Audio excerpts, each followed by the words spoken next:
প্রবাস জীবনে ব্যস্ততা আর রোজা সব মিলিয়ে দিনগুলো একটু অন্যরকম কাটে। আজকে আপনাদের সাথে শেয়ার করব আমার গত দিনের ইফতার আয়োজনের ব্যস্ততা। কুরিয়ার এই ব্যস্ত জীবনে নিজের হাতে দেশি স্বাদ খুঁজে পাওয়ার যে আনন্দ তা আজকে আপনাদের দেখাবো। আসসালামু আলাইকুম সবাইকে, সবাই কেমন আছেন?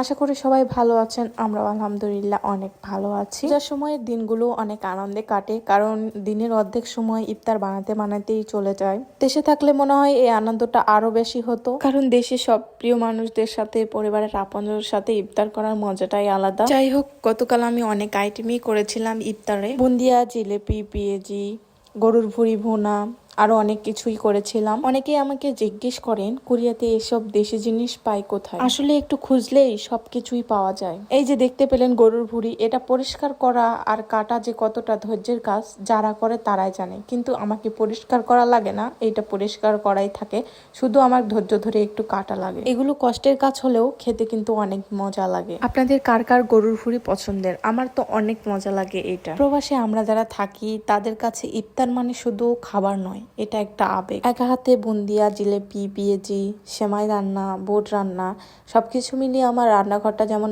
বাংলাদেশ হয়ে উঠেছে। রোজা রেখে সারাদিনে একা হাতে প্রিয়জনের জন্য এত সব রান্না করা কখনোই কষ্ট লাগে। বিদেশে বসে দেশি স্টাইলে বুন্দিয়া বানানোটা আমার কাছে চ্যালেঞ্জ ছিল, কিন্তু আলহামদুলিল্লাহ একদম পারফেক্ট হয়েছে। তারপরে আমি বানিয়েছিলাম স্পেশাল জিলাপি। সবাই জিলিপি বানায় ময়দা দিয়ে, আমি বানিয়েছিলাম মাসকলাইয়ের আটা দিয়ে। এটা খেতে কিন্তু অনেক মজার ছিল।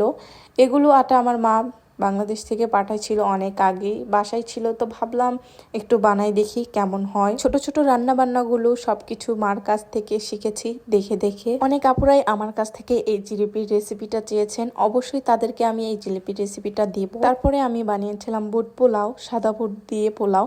পোলাও ছাড়া আমার ইফতারটা যেন অসম্পূর্ণ। পোলাও কিন্তু আমার অনেক প্রিয় জিনিস। আমার আজকের এই ছোট্ট আয়োজন আর কষ্ট করে এত রান্না আপনাদের কেমন লাগলো অবশ্যই জানাবেন। যদি ভিডিওটি ভালো লাগে অবশ্যই শেয়ার করে পাশে থাকবেন। আপনাদের একটি লাইক বা একটি কমেন্ট আমাকে অনেক উৎসাহ দেয়। সবাই ভালো থাকবেন, সুস্থ থাকবেন। দেখা হচ্ছে পরের ব্লগে। আল্লাহ হাফেজ।